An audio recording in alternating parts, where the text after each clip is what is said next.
Welcome to Tautua Talk. I'm your host, Kia Tuala, and today we're diving deep into fire, fusion, and finding purpose, the Midwest movement with Luke Embers.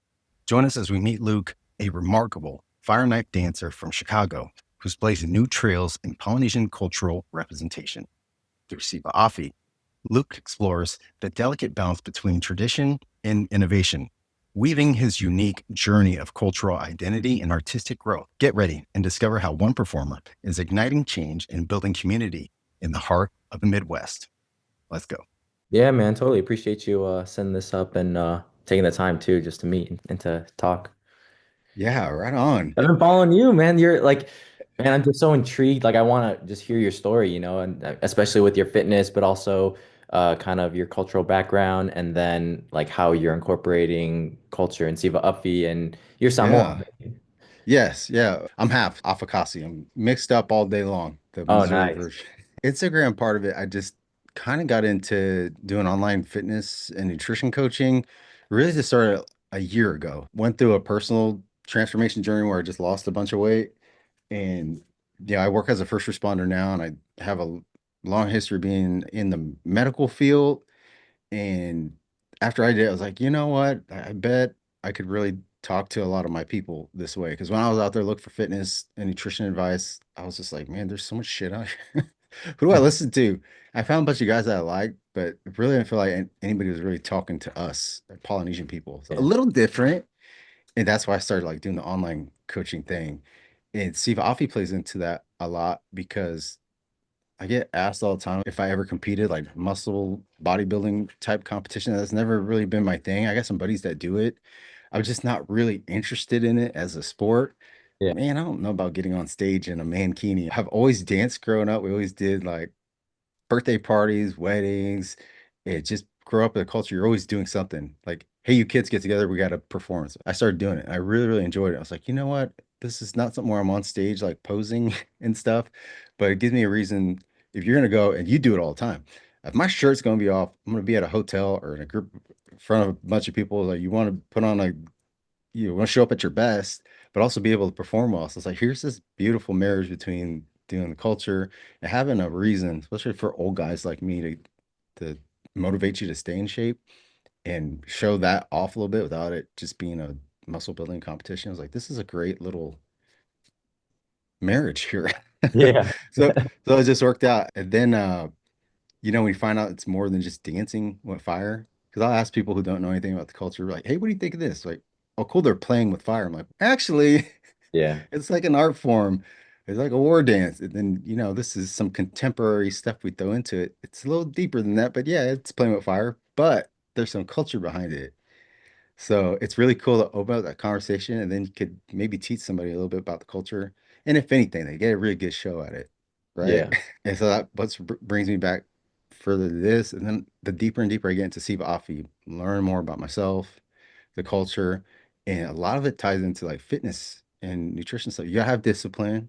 It's not easy. Anybody can do it, but everybody wants to do it, but you have to put in some of the work to actually be able to do it good. And I'm watching I have some of your videos up here on the screen to have the timing, the posing, have things land a certain way. It takes discipline, and you gotta continuously be working on this craft.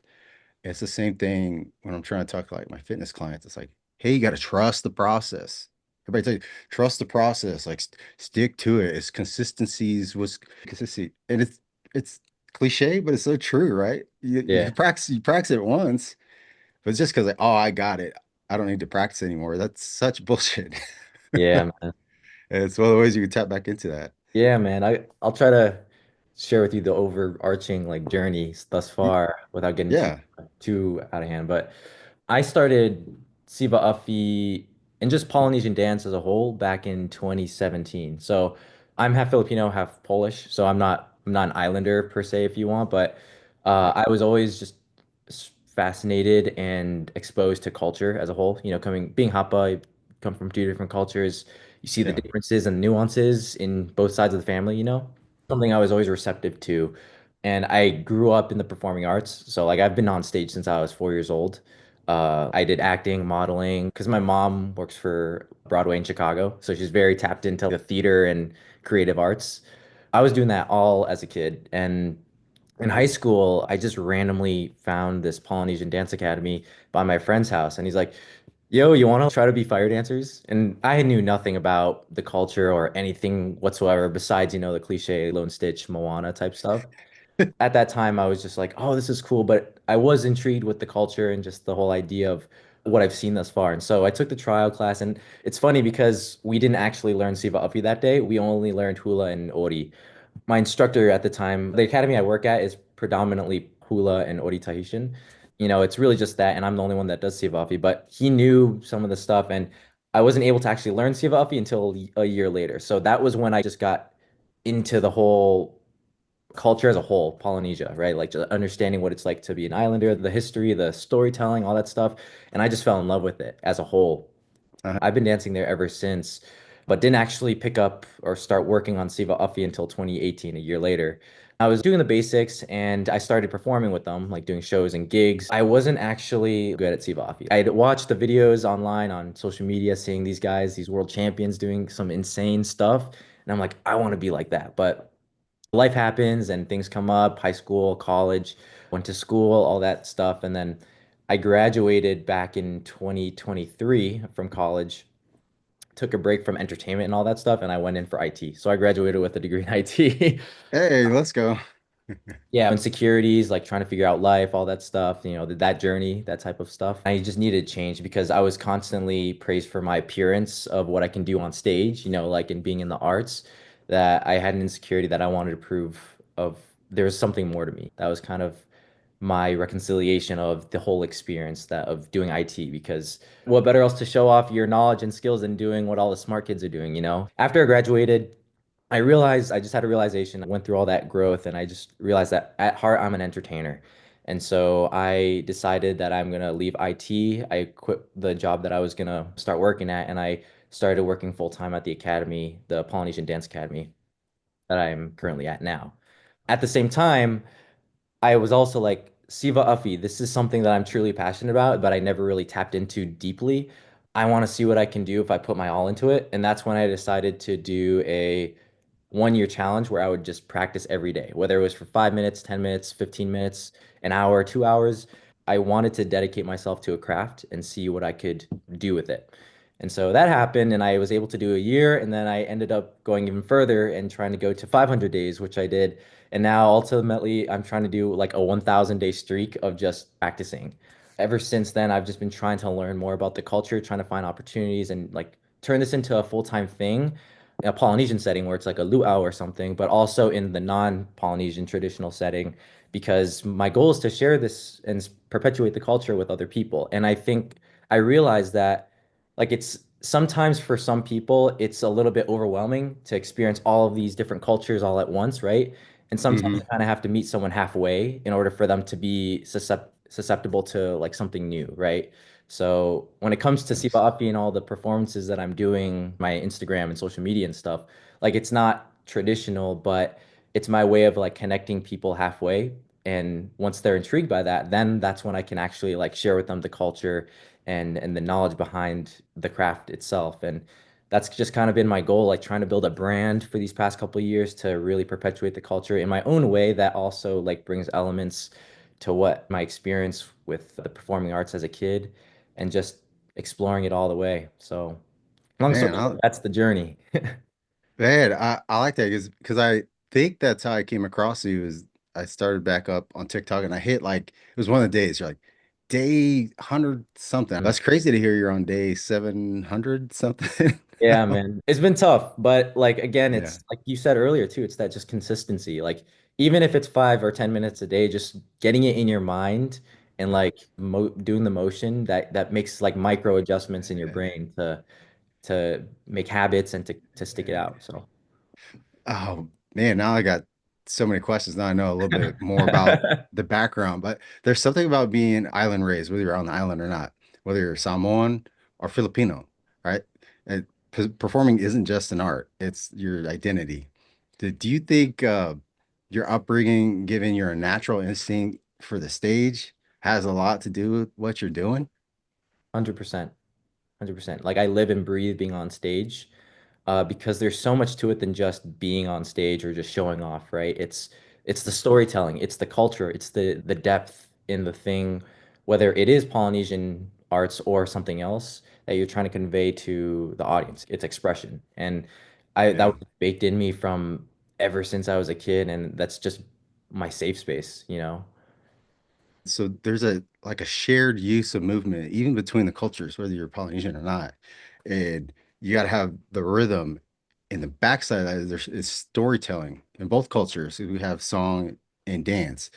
You growing up in that culture, there's a lot of similarities between the two. Like Filipino family gatherings and Samoan family gatherings are usually built around like the food and performances, and that's really what shapes what you're doing. So you've taken something sacred like Siva. It's an art form, but you fused it with something global like hip hop and new age stuff. But you keep the balance and Yeah. you're innovating with keeping a culture respectful. I think that's phenomenal. Not a lot of people confuse the two. How are you able to figure out and decide whether you're preserving more traditional stuff and bringing it to you're meeting people halfway and to bringing it to what's considered more modern? Like I got to figure out how you do that. It's very Yeah. interesting. I think it stems from it leans more towards the cultural side, I'd say, because I try to understand the history and I try to understand where this all comes from and I understand and try to understand what led up to modern fire knife dancing now. Right? I don't want people to think that I'm just trying to take it and do my own thing with it. Like that's very contrary to what I'm trying to do. But and just coming from that direction, I think, from that angle is what has really kept me from not going too far the other way, but also just adding my own kind of flair and touches to it. For example, like the costuming that I wear, like I'll wear the ulanifo in my Mhm. with like some joggers, you know. So Yeah. it's not like a lava lava or anything like that, but I still want to pay homage to where it originally comes from. Because if you think about it, a lot of things nowadays are a fusion of cultures. Like just look at martial Yeah. arts, for example, right? Just like so many different things nowadays are fused together with different cultures or like a modern twist to an ancient art form or something like that. And so I think it's more of just experimentation, I'd say. But Yeah. what has worked, I've kept, and what has not felt true or respectful, I've just put away to the side. It all just comes down to that respect part, I think. That experimentation and then just like my own background and seeing what works has, I think, allowed me to figure out a decent balance. Hmm. Um, but again, I just like I want to make sure that I am respecting this and it feels right. You know, I don't want to be jeopardizing that homage or just that honor to be able to do this now. Yeah. I think that's completely different from someone that's paying homage to it is doing something that makes sense. Yeah. Doing it in the context. So I would be somebody on that side of the argument, like, you know what? It's a fusion of culture, and in this modern day and age, you're trying to bring two groups of people together and perpetuate something, like that is a great use of that. A lot of people will try to gatekeep when it comes to certain cultural things. Not in this instance, but I think Yeah. it's a beautiful translation of that. So you're really bringing in your tech side. You're using ancient tools and symbols, and you're cutting through modern algorithms. It's I Yeah. mean, I think Modern, that's like phenomenal. modern tribal. Yeah. Something Yeah, I like think that's phenomenal because a lot of people can do that, and they're either sticking pretty hard line, old school, and seeing that there's a new age of like changing things. And I just went to the World Championships this last that. week. So there's this hard line. I mean, you start getting to the deep nuances of Steve Off. There's hard line of being like really old school traditional. And then you see the introduction with it going worldwide that's something you bring that comes with growing and expanding it is that like the Japanese are coming in and they're bringing the Those are acrobat. crazy. Man, I finally got to meet them, but they're changing the sport. So a lot of people are hardline and just keeping things the way they are and keeping it cubby hold. Well, you don't really open yourself to that variable change. And you see these awesome styles. You see Tahiti and you see Samoa, it's down there, Hawaii, and even the coasts in Midwest. Like, everybody's got their own vibe. Everybody brings something new. So I think by opening it up like that and seeing people blend it beautifully, like the way that you do it, phenomenal. Like that's the type of stuff I've seen. You've And done it's your cool. research, man. Yeah. So here's a guy who culturally guided you up to this point, and no matter where you've landed. So Filipino and Samoan diaspora, and both are global. They're both like getting around, people are starting to know more about them, especially your culture. I think that's phenomenal.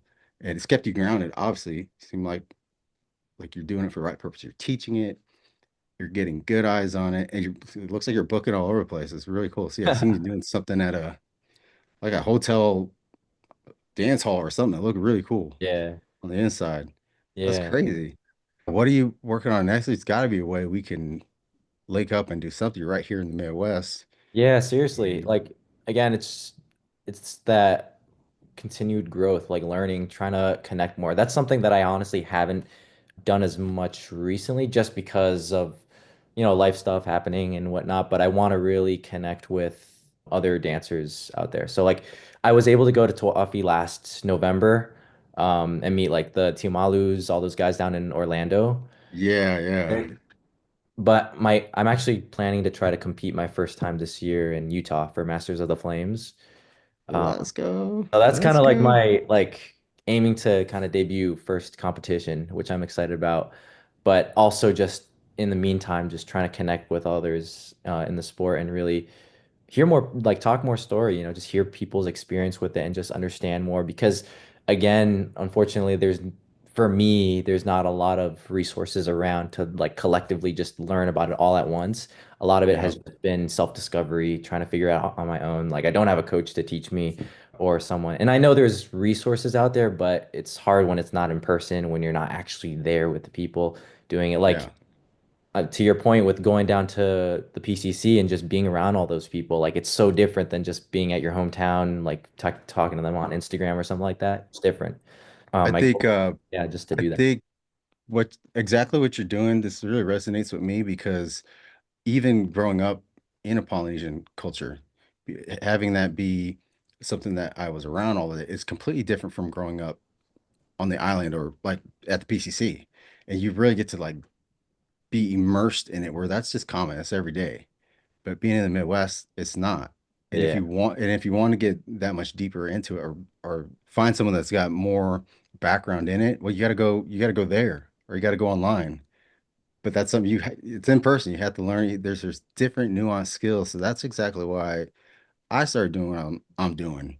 Very, very similar to what you're doing is that I want to have more of that available here in the Midwest. And so I'm one of the guys I'll go out there, speak to some of these guys that are either teaching it, learn it, trying to find some nuances, but try to create opportunities where some of those people come here, have an event here, or so it's more accessible here in the Midwest, Chicago, Kansas City. I think we're really lined up in those same ways. Even being someone in the culture, it's hard to try to learn it yeah, that way because all you got is YouTube or TikToks. It, yeah, it's like I want to compete. What do I do? Where do I go? Learn those stories. If you're not continuously around it, it's going to be really hard to learn. And that's where I'm noticing losing a bit of the culture part of it. My kids are half Asian, and so learning that they're learning more about their culture, but we don't have a whole lot of that available and accessible here. Is something as somebody in the culture, I'm like, well, I can't just take them all to Hawaii anytime yeah, I mean, I'd like to see yeah, the way my bank account is set up, but there's got to be people and things more locally happening here, or just somebody doing it, yeah. and I It's really like that. Yeah, and that's why like I want like when you made that post about just the Midwest, like trying to bring it here, I had to reach out because it's you only see it on the coasts at best, maybe Utah, like a Yeah, little bit small bubbles, but there's nothing that I feel like really connects both ends together, and just we definitely need to bring that up here in the Midwest. So just had that mana, that energy to reach out to you and here we are. man, I'm glad I did. So I'll kind of give you a little bit of insight of what my dream is. And so I'm looking to actually start an event. I'd like to have competition, whether it's sanctioned or not, to actually be a part of Worlds. And that was one of the big things that actually going there, seeing the competition. I've been to Toafi. I went to Masters this year and I try to hit all the big ones here, like in the mainland, Yeah. to give me an idea how those events work out and how like the logistics and all the people involved and have one here in the Midwest. Like I'd like to have my goal is to have one here in Kansas City in 2026. I'm shooting for the stars, maybe we hit the moon.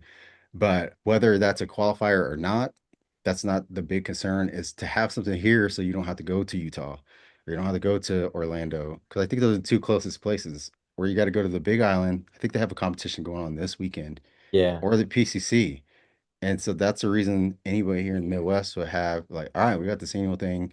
I'll go to Kansas City and put a shot in it because we want to sponsor the winner instead of giving them a knife or a cash prize.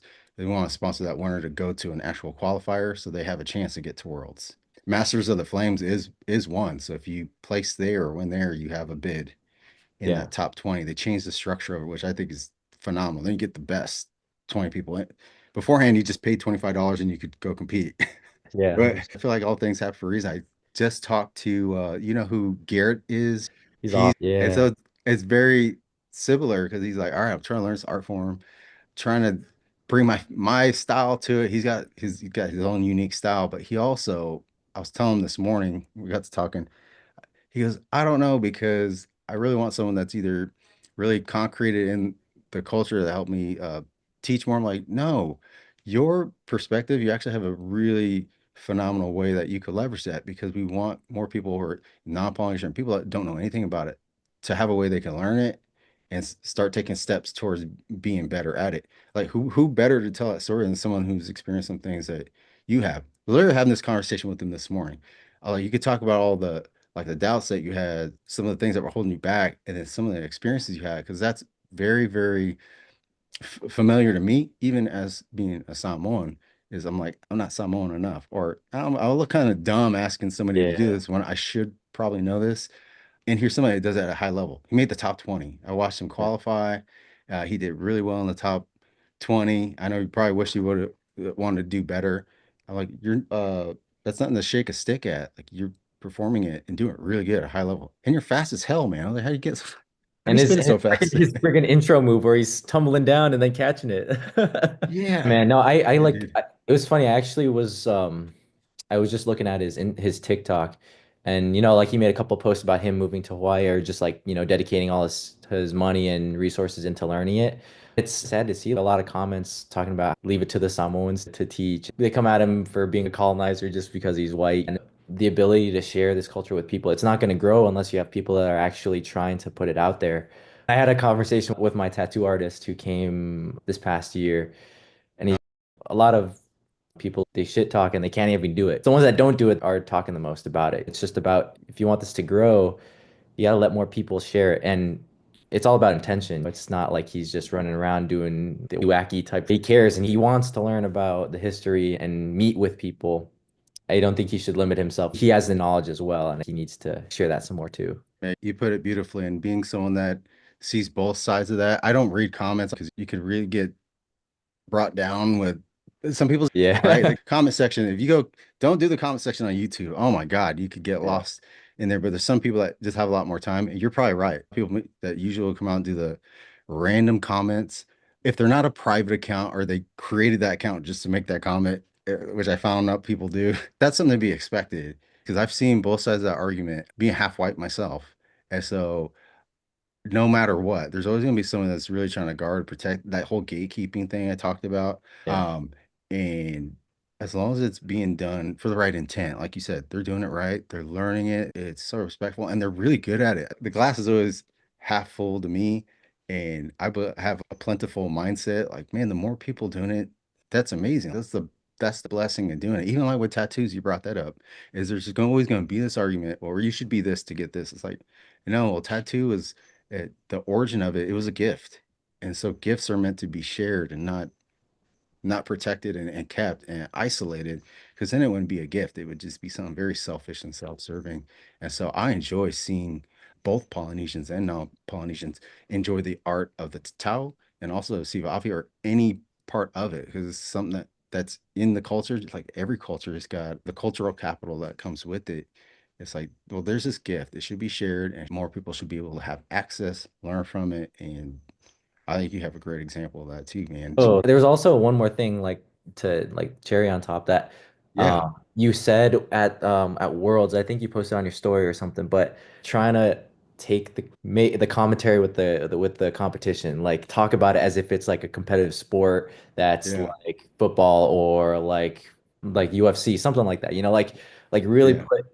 really shift the mindset of it's not just dancing, like it's an actual sport, it's competition, it's something that should be like talked about at a higher level too, not just, oh, Yeah. that was, cool and just to the judges. Like it's got to be shared more and to let more people into that and to share that mindset. Like I really resonated with that when you were talking with Rex on that video that you made. That was like relate to that 100%. So we actually talked months ago. So I'm glad you have a connection with him too, as well. He was actually my first real connection back into the Siva community. He reached out on Instagram to find out about some fitness stuff, and then I was like, well, hey, since you're not really going to do this fitness program thing, that's cool. I'm like, I just do this because I really enjoy it. I was like, I will help give you fitness and nutrition advice if you share some like Siva Afi knowledge with me. You basically teach it. I was like, we're not in the same place. And so it was one of those things that opened up this door where I just give a ton of free advice to help anybody out. And it's the same thing with Siva Afi. And so here's this beautiful combination of us both trying to learn something and push something forward at the same time. And we got back on this phone call a couple months ago before I even booked it. I was like, man, nobody's like doing coverage. I really like watching football and all this. And so I was like, we should do a commentary. Like I can give perspective on like the fitness part of that. Like, hey, this guy's got really great explosive power. He's got great endurance. That tells me like his conditioning is really well. I actually did some of this out there. I haven't posted any of it yet. We found out it might actually be easier to do it post rather than live. And so now we're going back and doing commentary. He's someone that's got a great eye because he's judged before to talk through like you would on a football game where guys talking about, yeah, they Yeah. talk about it from a football perspective. And then I'm bringing in like the fitness and nutrition and the functional portion of it and talking about to be conditioned. Or this guy's got what they would call a really good V taper. It tells me he's really conditioned. He's got great musculature here, the mobility and range of motion. And so I'm able to bring my nerdiness with that and be able to complement it. Rex is really good about articulating that. He's a really good talker because he MCs. It ended up working out really cool. So I'm excited, dude. I've got a couple that started off like top three warrior builds, and I'm actually going through and critiquing their bodies almost like you would at a bodybuilding show, but I'm using the same reference guide, like Yeah. the shoulder to hip ratio, V tapers, That's condition, we'll get because stat cards. it's like, hey, I would give this guy showing up condition, or this guy probably could have came in. He's probably sitting around 15% body fat. There's so many of those storylines that just came out of actually going there and doing that. I appreciate you saying that because we're just kind of winging it, doing it through. I think it'd be really cool to hear perspective on that. Like you could tell this guy's like nonverbal posture. He's connecting with the crowd, or he's got this intimidating look and the way he's Yeah. moving. That'd be really cool to hear from a performance standpoint because that makes a big difference in how you Yeah. present on stage. Yeah, especially when you drop or you mess up, like that change in face makes a huge Yeah. difference in the performance and the energy is different and you're like, dang, like at first you're rooting for this guy and now like you just kind of give up on himself. So you lose motivation on that too. So there's those nuances as well when it comes to the Yeah. performance aspect. Yeah. It's I've seen guys at a really high level drop it, but then they don't miss a beat, or maybe they ad lib off of it. I was watching the guy who took second place last year, maybe Jack Ty Laban. So Yeah. I didn't notice it. It was when I was talking to him, I found this out, and his performance where he secured his spot to go to the next day. When he started it out, he did this, and the fuel stayed on his hand. It actually burnt the shit out of his hand. But in the Oh, performance, he kind of goes like this, but he just like like you would have never told. yeah. Um, but finding that out from him, he was like, actually, I put too much fuel on there and it burnt my hand and it wouldn't go out because usually it goes out right away. So he's Yeah. doing this, but I was like, you played it off good. But someone who's not a vet would have been like, like drop the stick and it would have ruined Yeah. everything. But that's some of those nuanced things that you talked about. I think is really cool. And finding the backstory, I think is pretty awesome too. Yeah. So cool to find out. We got to do something. I don't know what your schedule like or what you had in mind or Yeah, man. Like I want to be able to just try to head out there. I know June is going to be a little busy just because that's already pretty much scheduled. But July or August would probably be a better time for me to come down there for a weekend or something like that. and Yeah. I'm noticing that's what they're doing in these competitions. That was really cool to see because it used to be, I talked to a lot of these old heads. What it used to be is just a bunch of people that show up and it's just these individual guys. But Mhm. now there's these separate ailaos that people are coming in or groups. Yeah. Our schools, Maungamu's got a big group and Yeah. is creating all these champions and stuff. And then like there's a Tupu and there's several other little group. So now it's like, all right, well, who'd he train with? It's like a boxer, like who's his trainer? Yeah. So sometimes getting in with a really good Ilau, it's got a good teacher as someone that it lends a little bit of credibility to. It's like, all right, well, all he trained under were Mungamu. So there's this level of expectation. And all right, he knows his shit. I mean, Mikaela has taught this guy, or he came through his school. It's kind of Yeah. cool to see that come through it too. You Yeah. could be free agents that's still a thing, but I think to get some of that adage and some of that leverage into some of these events, it's always cool to link up with an ILO as well. Yeah, and just getting that knowledge from someone who's been doing it for so long. I'm pretty much self-taught. When we went out there, I actually reached out to Mika and Hmm. he let me join one of their training sessions. They were doing like some drills that I hadn't even thought about doing. Like they were tumbling down like a sand hill. They were going on their head. I was not even prepared to do. This kid's like 5 years old. He knows It's you. those kids, man, I'm telling you, they do laps around all the pros. It's insane. Yeah, but I guess that presents a whole new challenge itself. Is like they're all there. You can go to these trainings and be it like going to a dance academy. You could only do so much if you're getting video lessons, the Yeah. place that you're teaching out of, but you have to physically be there and doing it. I think that's the biggest challenge. There's not a lot of that here. Like you have to go places, and Yeah. unless you're hit the lottery and you got a ton of funds, or you just train under Mikaele and follow him around for 6 months or so. You know what I'm saying? That's gonna be Yeah. really, really tough. So how do we do that? That's It's why I'm envious of Garrett because he's just heading out there going to the source. It's crazy. yeah, yeah. I think that's what I told him too. Is that hey, a lot of people talk about doing a lot of things, but very few people actually do it, and then let everybody in on it. Like, hey, come join me in my journey. This guy did it. What happens next? I gotta follow. I gotta find out what happens next. So I guess let me try to find some weekends or some dates and I'll shoot your way. Hopefully free around that time where we can plan ahead so that we can conflicts. And worst case scenario, if you're going to Utah, I'll see you in Utah as well. Well, let's not wait that long. There's Yeah. got to be something that pops up between here and there. And even if not at an event, you reaching out, I need to be better about actually doing that. Keep reaching out, sharing stuff. You want to collab on something or want any of the people that I run to that maybe want to meet up with or find out more, especially if you want to go the competitive edge. Rex is a great resource too to lean on. But Yeah. the closer you are to start asking who, what, where, why, and when, and it starts getting you on the right path versus trying to figure things out yourself. Like if Yeah. any of that ever pops up for me and mine, I'll be gatekeep nothing. I'd try to get everybody to excel at whatever they're doing. So I'd love to say that I'm the one that linked him up with that guy. Like that's why he won. I should get a piece of that prize. I appreciate Uh, that. I appreciate just yeah. like people like you to be able to share that. And not even just for coffee, but for others, the motivation, the inspiration to self-improve, like especially with your journey with fitness. Man, just seeing your transformation, like that just gets someone out of their seat to want to do something, whether it is or body fitness, like just keep Yeah. doing what you're doing. I appreciate you. And I'm sure a lot of people also appreciate you. Because most people are looking for social proof are the biggest thing you can have. Yeah. Reaction, people reacting like you are what you are.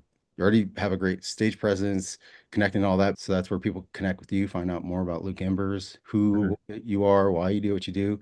A value post. So that's giving some type of value. Connection post, and then social proof. So that other thing is like getting people's testimonials or reactions to your thing, because that's going to let them know when they book you how their crowd or whoever is going to be what they would think of your performance. And nothing sells you more like other people. Yeah. So, or else they're just taking your word for it. Like, oh, these are actual people that he's done events for. Like, they're so entertained and all these cool pictures. Yeah. But I'll tell you on mine, I started doing that. If you know, like my top videos, I'll try to pull up some here. Like my top videos aren't even about fitness stuff. It's just like either them connecting with me and what I do. And I did one with my mom here. Actually, I was a little bit hesitant to share. It was kind of a personal thing, but it was just her reacting to something Uh-huh. and has nothing to do with fitness, has nothing to do with nutrition or Siva. But people really connect because it's a connection post. It's the authenticity. That's what I've like just That's been, it. especially now with all the saturated content on everyone trying to sell something. I've had so many conversations about this, but authenticity, I think, is what still like it remains king. It sells. Obviously, like doing something a certain way or a certain structure helps, but people can see through the bullshit, which is um, Yeah. what I've heard. So Well, and you shared a lot of that even here on this call is you talk about the things that people really connect with, as in like what your hesitations were before even trying to do this. You had this, you got the classic hero's journey. And so when they talk about hero's journey and storytelling, there's this phase where they kind of go through this abyss. So you went, all right, I'm going to do IT, whatever. I'm going to step away from performing. I'm going to really do this. And then that really drew you back to performing. Like, I really love doing that. Even though I got my degree in this, I really love doing this. But you also bring a new perspective to that with your IT, and you can talk to people, and people resonate with that, whether it's Siva or anything else. A lot of people Mhm. will find themselves in this area where they're just like searching for purpose, meaning, whatever. You could talk about your thing. I think that really connects people with you. I mean, I was able to connect with you on this call when I found out about, because I didn't know that you never shared that on any of your stuff. I didn't know you were an IT guy. Um, Yeah. it's none of the stuff that has to do with your performing. It's actually shit that's going to sell your performing. Like, hey, I did IT and all that, but you know what it really made me learn? How much I've missed entertaining crowds. I get so much more out of that. Do you work a crappy IT desk job and you're just bored to death, but your true calling is to perform and entertain? I know it's what I did. Yeah. Something like that. Like, I, Yeah. something you could talk about for an hour and not have to read a script off. I think that's people really, really connect with that, and you have a Yeah. phenomenal story. I already follow you, but that would be something definitely I would connect with. Yeah. Yeah. Thank you, man. Appreciate it. Appreciate the insight and the perspective too. For whatever it's worth, brother, I think your heart's in the right place and you're doing phenomenal things. And if God willing, we were able to link up and do something and get you to a show and you go on to win the world championship the next five in a row, I think it'd be like, you know what, we met up on a Zoom one time. It's good to reach that. It all started here. Yeah, like That'd be amazing. Just one day we'll hopefully get that title, but a lot more in the journey. yeah. Now it took a little bit more of your time probably than you were planning, but at least it let me take notes. So I'll see some like notes from this call. It pops up. Yeah, you can message me. And you got my phone number now too. Yeah, man. Idea wise too, content or just see Vafi, whatever wise, like reach out. Like you got my number now. I think that'd be look forward to Yeah, see what may happen, what yeah, comes man. of Promise you. my Appreciate it man. so much. Like again, I just want to be able to connect more, and we did that today. So I appreciate you taking time to just talk story a little bit, and just to bounce back ideas, and just to connect, man. Like that's all it is at Yeah. the end of the day, you know? Yeah. I've met so many people that have had a big impact in my life, whether they know it or not, just by sharing some of the stuff on socials. It's amazing. If used correctly, you really meet some people that have a big impact in your life. So, Yeah, if there's any way I can, any ideas, I'd be happy to do it. I'm an open book, brother. Glad you did appreciate reach it. Likewise, man. out. Bet, man. I'll share you some notes and stuff, and I'm auto saving that number anytime I'm in Chicago or something pops up Yes, here. sir. You got a place to stay, all right? Let me know. Uh, hey, bet, man. I got like 14 people in my family. I got you, brother, man. I appreciate you taking the time too. Yeah, no problem. Thank you so much. And I'll shoot you some dates, all right? See if we can try to plan something soon, all right? I'm down with that. Let's go. Send them over and let's see what we can do. All right. Appreciate you, All right, man. bro. All All right. right. Shots. Peace. See ya. I want to say thanks for joining us in this episode of Tautua Talk in this powerful discussion and conversation about cultural identity, artistic growth, and building community. Luke's journey reminds us that when we honor tradition while embracing innovation, beautiful things can happen. To follow more stories like this, be sure to connect with our Instagram. It's Tautua for Culture. And follow Luke's inspiring journey at Luke Embers. That's LukeEmbers. Share this episode to help keep the fire of our culture burning bright. And remember, our stories are meant to be shared. Our traditions are meant to evolve. And our community is meant to grow. Until next time, stay blessed and keep the fire alive.